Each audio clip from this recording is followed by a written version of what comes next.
메타 플랫폼 예. 결국에는 예. 이건 지금 잠시 전에 한 30분 전에 난 월스트리트저널의 단독 기사인데 아마 뉴스가 되고 있는데요. 이게 지금 현재가 87,000명인데 월스트리트저널 보도에 따르면 수천 명 단위로 이번에 감원이 통보될 거다 얘기하면서 회사에서 이제 부인하고 그러니까 커미트를 안 하고 있는데 이 모든 것들이 나오면 다음 달에 나올 고용보고서 있죠. 그 고용보고서에서는 IT 업계에 그 최근에 났던 수많은 감원 이런 소식들에 따라서 조금 그런 일자리 숫자 개수가 많이 줄지 않겠냐라는 기대감도 있다는 걸 참고하시면 되겠습니다. 네, 월스트리트 모닝브리핑 함께하고 있는 시각 현재 7시 7분 지나고 있습니다. 이번에는 월가의 소식 함께 확인해 보죠. 미국 주식 미치다 이항영 전문위원 함께합니다. 어서 오세요. 네, 안녕하세요. 네, 반갑습니다. 자, 주말 사이에 있었던 시장은 지표, 그러니까 고용 지표가 좋았음에도 올랐어요. 그러니까 늘 헷갈리는 부분입니다. 네. 좋으면 좋아야 되는데 좋으면 나쁠 수도 있고 이번에 또 좋고 또 좋구나 하고 뭐가 좋은지 모르죠. 말하면서도 헷갈리고 들으면서도 헷갈리는 게 요즘 시장입니다. 네. 고용 시장이 계속 말씀드렸지만 신규 일자리가 많이 늘어나고 실업률이 또 내려가고 그래야지 좋은 거 아닙니까? 여러 그렇죠. 모든 사업 분야에서 사람이 늘어나야 되는데 그래야지 좋은 건데 지금 그러다 보니 인플레이션에 대한 우려가 꺾이지 않는다는 거죠. 물론 이번에 보면 실업률은 조금 올라간 것 분명히 있지만 실제로 보면 시장에서 결론으로 보면 이거 지금 연준의 의도한 바대로 가고 있지 않은 겁니다. 지금 고용 시장이요, 최소한요. 그런 것들이 시장에 일단 부담이 됐습니다.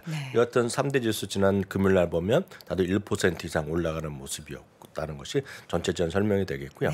그러다 보니 항상 최근에 저희 S&P 500과 IT 그리고 커뮤니케이션을 같이 보여드리잖아요. 요게 보면 IT와 커뮤니케이션이 굳이 성장과 가치를 이렇게 딱 무자르듯이 나눌 수는 없지만 우리가 일반적으로 성장이라고 얘기하는 것들이 많죠 여기요. 그리고 상당히 좀 뭐라 그럴까요, 좀 경기 민감하다고 얘기를 많이 한다고도 얘기할 수 있는 것들입니다. 이 부분들이요.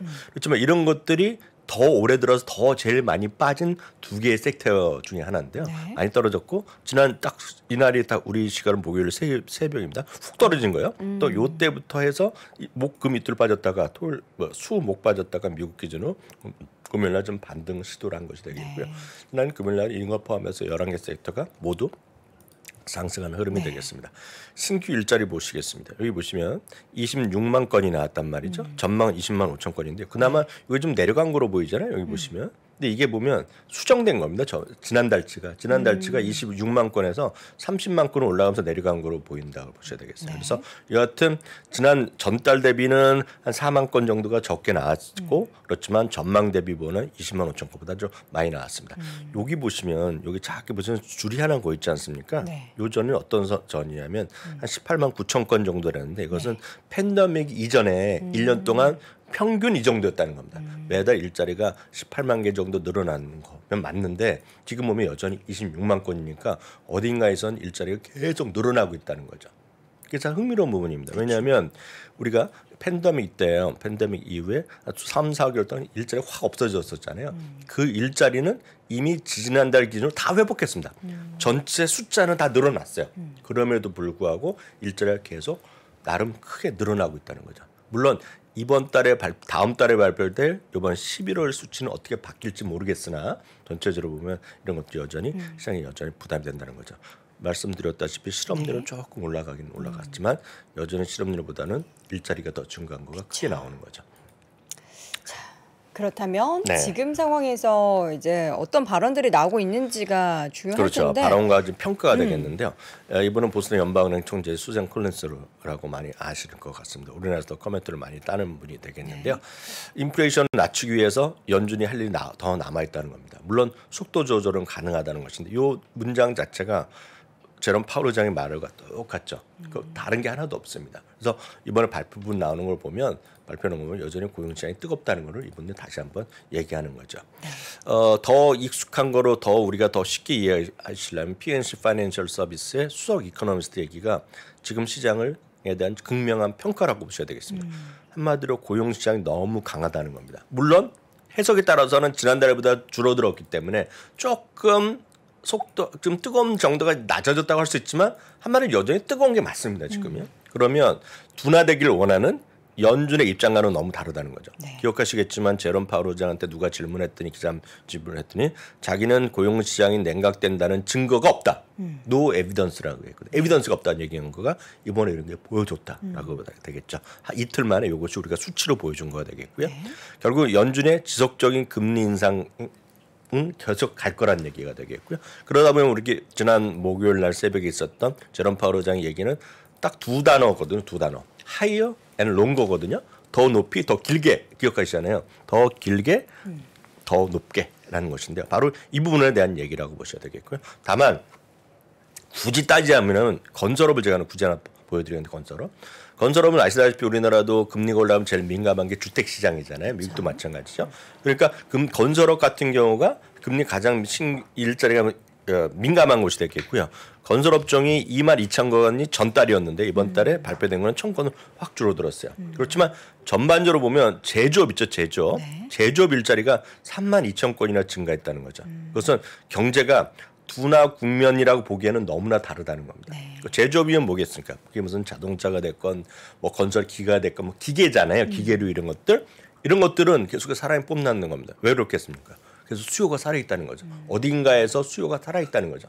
우선 어느 그 안에 세부 항목은 안 나오지만 지금 제조업이 계속 사람이 부족하다는 겁니다. 그게 무슨 태양광이 됐건 전기차가 됐건 뭐가 됐건 간에 여전히 수요가 살아있다는 거죠. 그래서 이 모든 결론은 야 이거 지금 연준에서 그렇게 노력을 해갖고 고용시장의 눈높이를 낮춰갖고 고용시장을 떨어뜨려갖고 인플레이션 잡고 이게 동전이 양면이지만 내리려고 했는데 잘 안 되고 있다. 그렇죠. 아직까지 안 되고 있다라는 것이 되겠죠. 그거에 대한 월스트리트저널의 기사를 보여드리면 아주 재밌어서 제가 기사 제목만 보여드립니다. 미국이 말이죠. 모든 우리 자동차 보면 몇 퀴통 이러잖아요. 모든 지금 다 달리고 있다는 겁니다. 지금 올 실린더가 여전히 다 사람 뽑고 있다는 겁니다. 그러니까 그만큼 시장이 여전히 일자리가 뜨겁다는 것이 되겠고요. 그에 대한 결론은 시장의 영향이 뭐냐면 10년물 금리는 계속해서 상승세를 보였다는 것이 되겠고요. 달러는 소폭 하락했지만 티가 안 나는 하락이죠. 거의 티가 안 나죠. 이 정도는요. 그래서 이 모든 것에 보면 저희가 여러분들 쉽게 찾아볼 수 있는 것이 익스페드 기대되는 연준의 정책 금리라는 것을 여러분들 검색하시면 어렵지 않게 찾을 수 있습니다. 이거요. 보시면 이게 발표될 때마다 올라간다고 말씀드렸는데 다시 한번 보여드렸습니다. 한 달 전에요. 한 달 전은 4.4, 4.6이 나올 때잖아요. 이게 언제냐면 우리 기억하시겠지만 한 달 전에 이전에 FOMC에서 점도표를 찍었을 때가 되겠고요. 요게 이제 한 주 전이 되겠고요. 딱 요 날이 요 약간 흐리게 나는 점선으로 나는 거가 요거가 바로 11월 3일이 되겠고요. 그러니까 연준에서 새로운 FOMC 결론 이후에 나오는 것이 되겠고 그때도 올랐는데 지난 고용 보고서 나와서 더 올라간 겁니다. 그래서 요 수치를 보면 6월에 5.2%. 그러니까 이번엔 금리 최종 정책 금리 최종치가 지금 사람들이 생각하기에는 점도표에서는 4.4, 4.6이라고 그랬으나 사람들이 믿지 않는 거죠. 사람들은 이게 5%, 5.25%까지도 갈 수 있다라고 생각을 한다는 거죠. 그러니까 6월에 고점 지킬 것이다. 지금 보시면 아직도 페드워치 툴랍 요 사이에 있습니다. 지금 4월, 5월, 6월 사이에 있는데 지금 6월에 5.2% 간다니까 지금 생각했던 거에 점도표에서 나왔던 것보다 상당히 더 높이 올라갈 수 있다는 것을 시사하는 사람들이 이렇게 평가를 하고 있다는 것도 이해하시면 되겠습니다. 네. 중국의 코로나 정책의 완화 얘기가 시장을 좀 뜨겁게 달굴 만한 이슈가 되고 있는 것 같아요. 근데 여기에 대해서도 이야기가 많더라고요. 뭐 보도가 많이 나타나니까 진짜 할 것이다. 반대로는 아니다. 그냥 이거 월가에서 시장 끌어올리려고 만들어낸 뭔가 루머다. 이런 얘기까지 있던데. 그건 알 수가 없죠. 알 수가 없지만 다만 이제 중국 공산당이라는 거에 그 공산당이라는 독재 국가 아닙니까 쉽게 얘기해서. 그러다 보니 정책의 투명성을 알 수가 없죠. 지금 생각하면 말도 안 되는 거잖아요. 어떻게 제로 코로나 정책 이런 게 어떻게 되겠습니까? 지금 사람이 살고 이동하는 시대에. 그렇지만 그거에 대한 이제 변화 가능성이 있다라는 것을 얘기를 하는 거죠. 말씀하셨던 대로 누구한테 물어봤는지 모르지만 중국 사람들의 공식적인 입장은 노코멘트 그런 사실 없다라고 부인을 하고 있으나 지금 시장에서는 주가도 그런 중국 관련 주식이 좀 올라가는 것도 사실이 되겠고요. 에너지, 그러니까 유가 그리고 지난 주말에는 구리 이런 것들 있잖아요. 그런 것들이 좀 올라가고 그런 관련 주식도 꽤 올라갔습니다. 미국에 상장되어 있는 중국 주식 이런 것도 많이 올라갔는데요. 근데 그런 논리로 인해서 중국에서 제로 코로나 정책을 일단 좀 완화하면 그때부터 생산이 다시 늘어날 거 아닙니까? 그럼 생산 설비가 돌려야 되니까 뭐 발전도 늘어나고 그러다 보니 유가가 좀 올라간 것이 되겠죠. 그래서 올라갔습니다. 물론 이게 누가 말이 맞을지 아무도 모르지만 어찌됐건 이런 게 현상적으로 나타나고 있는 것이 말씀하셨던 대로 그런 다른 원자재 그리고 소재 그리고 또 한편으로는 관련 주식 네. 중국의 미국이나 해외에 산자 있는 중국 주식들이 알리바바 대표되는 것들이죠. 그런 것들이 좀 끌어올리는 역할을 하고 있는데 그걸 알 수가 없는 거죠. 네. 네. 자, 그러면 지금 이 가운데 있어서 우리가 중국 관련해서는 뭐 얘기 나올 때까지는 네. 너무 확신을 갖기보다는 좀 지켜봐야 될 것 같고요. 네, 맞습니다. 종목 이슈 몇 가지 좀 볼까요? 네, 지난 주말에 있었던 거 서너 개 먼저 좀 보겠습니다. 이제 금요일 날 있었던 거고 그 이후에 월가의 평가가 어땠는지 좀 말씀드리겠는데요. 스타벅스는 기억하시겠지만 저희 장 끝나고 나서 금요일 날 새벽 저희가 업데이트 해드릴 때 말씀드렸던 건데요. 여하튼 글로벌리 지금 동일 점포 매출이 크게 늘어났죠. 그리고 미국에서 특히 소비가 미국에서 동일 점포가 11%가 늘어났습니다. 특히 미국은 우리 그 모바일로 주문하는 것들이 있잖아요. 그게 많이 들어서 멤버십이 늘어났다 얘기를 해드렸는데요. 요즘 이렇게 흔치 않았었는데 많지는 않지만 목표 주가를 조금 세 군데는 올려나는 그런 모습이었습니다. 주가는 이게 여기 올라가니까 8, 9%가 올라가는 모습이었습니다.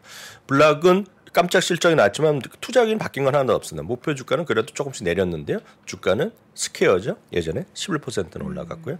다행스러운 것은 페이팔입니다. 페이팔이 시간에서 지난 금요일 새벽 저희 방송할 때 보면 거의 10% 떨어졌었거든요. 그리고 정규장도 시작해서 많이 떨어졌었는데요. 마이너스 1.7까지 회복하면서 마감됐습니다. 다섯 곳은 목표 주가를 내열었고요. 반면에 또 의외로 또 한 곳은 목표 주가 올린 것도 있다라고 보셔야 되겠습니다.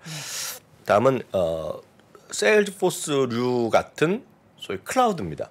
클라우드 하면 또 우리 또 여도앵커가 또 그 사랑하는 그런 테마잖아요. 근데 제 클라우드 ETF에는 저 종목이 없더라고요. 없어요. 되게 작은 종목들만 네. 담고 있어가지고. 네. 근데 보시면 지금까지의 그런 생각이 있었어요. 뭐냐면 개인들의 소비는 줄어들고 뭐 그럴 수 있잖아요. 네. 그렇지만 클라우드 쪽에서 비즈니스는 괜찮다는 시각이 꽤 있었어요. 왜냐하면 기업들도 보다 효율적으로 사업을 하고 비용 관리를 하기 위해서는 클라우드로 늘려야 된다는 거가 직전까지 최근 한 2, 3주 전까지 그런 논리가 강했었어요. 그렇죠. 예, 근데 분명히 금리가 올라가는 것 자체는 클라우드 일 업체들의 대부분은 마이너스 요인이 분명히 맞는데 이게 약간의 그런 시각에 금이 가기 시작했다는 주장이 있습니다. 지금요. 그런 주장이 분명히 있어요. 왜냐하면 요번에 마이크로소프트, 구글, 알파벳이죠. 그리고 아마존 모두 지금 클라우드 시장이 생각보다 조금 못 미치거나 조금 많이 못 미쳤단 말이죠. 그러다 보니 클라우드 이쪽의 비즈니스에 대한 기업들의 투자도 예전 같지 않다. 라는 시각이 분명히 있는 거거든요. 그쵸. 그거가 이제 지난 주부터 일부 언론에서 일부 증권사에서 그런 얘기를 했고 오늘 지난 주말에도 보면 뭐 월스트리트 저널이나 이런 데서 그런 기사가 막 나오고 있습니다. 그래서 우리가 생각했던 클라우드 비즈니스에 대해서 클라우드 비즈니스는 뭔가 좀 면역이 있을 거다. 이런 시장에 리세션에 면역이 있을 거라고 생각했는데 이게 아닐 수도 있다. 라는 얘기를 하면서 지난 주말에 뭐 특별한 이유라기보다는 세일즈포스 그리고 클라우드 플레어 이런 같은 클라우드 관련주들이 많이 떨어졌어요. 그래서 실제로 보면 스카이라든가요. 그리고 몇몇 이런 그런 스카이라든가 클라우 같은 대표 ETF가 제법 많이 떨어졌습니다. 그래서 특별한 새로운 일이 있는 것이 아니라 제가 말씀드렸던 그런 논리가 좀 반영됐다라고 보셔야 될 것 같습니다. 제법 많이 떨어졌나요? 제법 많이 떨어졌습니다. 말씀드리기가 거시기해서 한 4% 정도는 뭐 네, 그런 논리입니다. 그게 특별하게 새로운 게 아니라 네. 금리가 올라간 것도 있지만 바로 제가 말씀드렸던 논리가 지금 미국에서는 일부에서 얘기가 나오고 있다라고 보셔야 되겠습니다. 반면에 일라이 릴리 같은 거는 지난 주말에 좀 올라갔다가 종가에서 좀 막판에 좀 밀려가는 모습이었고요. 유가가 올라가다 보니까 쉐브론이라든가요. 그리고 엑소모빌 이런 건 또 한 번 최고가를 가는 그런 모습을 보여줬습니다. 이제 몬스터 베버리지가 특이한 건데요. 7%나 올라가는. 아니 몬스터 베버리지가 그런 약간 뭐라 그러죠? 우리나라 보면은 그 카페인 가득한 음료 이런 걸 많이 먹는 거잖아요. 저는 이제 그런 수요가 걸 안 많아지나요? 하시지만 이제 PC방이라든가요. 밤에 이제 술자리에서 많이들 드시는 거죠. 그러니까 그런 수요가 늘어난다라고 볼 수 있는 그 몬스터 베버리지는 제가 지난 주말에 주말 라이브 할 때 저희 책을 걸고 퀴즈를 냈던 건데요. 몬스터 베버리지는 최근 10년 동안 가장 많이 올라간 주식이 하나 포함되어 있습니다. 항상. 그래서 꾸준히 올라가는데 뭐 특이하죠. 근데 이걸 좋아하시는 분도 있고 이런 거 너무 또 그 카페인이 들어있다 싫어하시는 분이 있지만 여하튼 이런 것들이 지금 대표적인 필수 소비재죠. 이런 것들이 뭐 그 코카콜라가 됐건 무슨 먹고 마시는 것들이 여전히 살아 있다는 것 자체이기 때문에 시장에서 좀 특이하죠. 그리고 아까 벌써 쓰시는 분 계시겠지만 몬스터 베버리지가 제일 많이 팔리는 곳이 우리로 보면 어디냐면 우리로요. 우리로 해석하면 고속도로 휴게소입니다. 그러니까 미국에선 그런 고속도로 휴게소라는 개념이 없지만 프리웨이 상에 있는 수많은 편의점에서 제일 많이 팔리는 음료가 몬스터 베버리지입니다. 네. 그건 통계적으로 나오는 부분이 되겠고요. 메타 플랫폼 예. 결국에는 예. 이건 지금 잠시 전에 한 30분 전에 난 월스트리트저널의 단독 기사인데 아마 뉴스가 되고 있는데 이게 뭐 좋은지 나쁜지는 모르겠어요. 왜냐하면 이렇게 대규모 감원이 현실화되면 주시장에서 구조조정 얘기를 하면서 긍정적으로 볼 수도 있는데 너무 떨어졌죠. 요때가 작년 6월 7, 8월이잖아요. 이때 보시면 지금이야 뭐 말도 안 된다고 생각하지만 6월 달에 사상점으로 1조 달러 갔습니다. 이게요. 네. 시가총 5위였었거든요. 지금 시가총 26위까지 떨어졌어요. 한 2달 전에 그 월스트리트저널에서 한 달 반 전이죠. 10% 감원이 있을 것이다 얘기하면서 한 달 안에 일자리를 회사 안에서 찾지 않으면 감원이라는 얘기를 했거든요. 이번 주 수요일이라고 얘기를 하고 있습니다. 수요일에 지금 현재가 8만 7천 명인데 월스트리트저널 보도에 따르면 수천 명 단위로 이번에 감원이 통보될 거다는 얘기하면서 긴급한 그 모든 여행을 제외하고는 비즈니스 트립 하지 말라고. 이번에 금지냈다는 합니다. 그런데 이거는 다 월스트리트저널 얘기고 회사에서는 지금 부인하고, 그러니까 커미트를 안 하고 있는데 월스트리트저널 보도에 따르면 이번 주 수요일 날 드디어 수천 명의 간을 발표한다는 얘기를 하고 있고 이 모든 것들이 나오면 다음 달에 나올 고용보고서 있죠. 그 고용보고서에서는 IT 업계에 그 최근에 났던 수많은 감원 이런 소식들에 따라서 조금 그런 일자리 숫자 개수가 많이 줄지 않겠냐라는 기대감도 있다는 건 참고하시면 되겠습니다. 여튼 네. 어떤 그 사업 부문에서 가장 줄어들게 될지가 저는 사실 제일 궁금해요. 메타버스 쪽을 워낙에 강조하기 때문에 그쪽에 관련된 인력을 굉장히 많이 뽑았고 비용도 많이 쓰고 있다고 했잖아요. 그런데 그 외에 쪽을 많이 줄이게 될 수 있을 것 같아요. 당연하겠죠. 자기네가 투자하는 쪽에 대해서 투자는 올해도 내년도 많이 한다니까 네. 그쪽은 느리겠죠. 그쪽은 느리겠지만 이런 기존의 소셜 네트워크 그리고 광고 비즈니스 이런 쪽에서 보면 좀 줄지 않겠습니까? 네. 네. 그 내용은 좀 더 네, 없습니다. 내용은 없고요. 내용은 없고 실제로 보면 이것이 시장에 어떤 영향을 미칠지가 상당히 중요할 것 같아요. 왜냐하면 상례적으로 보면 이렇게 구조정이 확인되면 상당히 시장에 대해서 관심을 가질 수도 있어요. 이제 회사가 진짜 변하는구나 할 수 있는데 워낙 뭐 숫자가 워낙 떨어지고 있기 때문에 모르겠습니다. 다만 비용 같은 항목은 많이 줄겠죠. 일시적으로 보면 많이 줄어들 수 있는데 여하튼 메타는 지금 PR은 10배밖에 안 나옵니다. PR이요. 그래서 일부에서는 가치주로 얘기하는 분도 있지만 그건 이제 월가에 사는 얘기고 사람들의 심리를 여기서 돌려서 수 있을까에 대해서는 약간 회의적 시각도 있죠. 이미 가지고 계신 분들 중에서 손실이 좀 심하신 분들은 그러면 뭐 메타버스의 성공을 좀 기원하면서 정말 제가 여러 번 말씀드렸다시피 회사에서 저 커브가 15년 걸린다고 했기 때문에 상당히 오랫동안 기다리면 될 수도 있겠죠. 기다리면.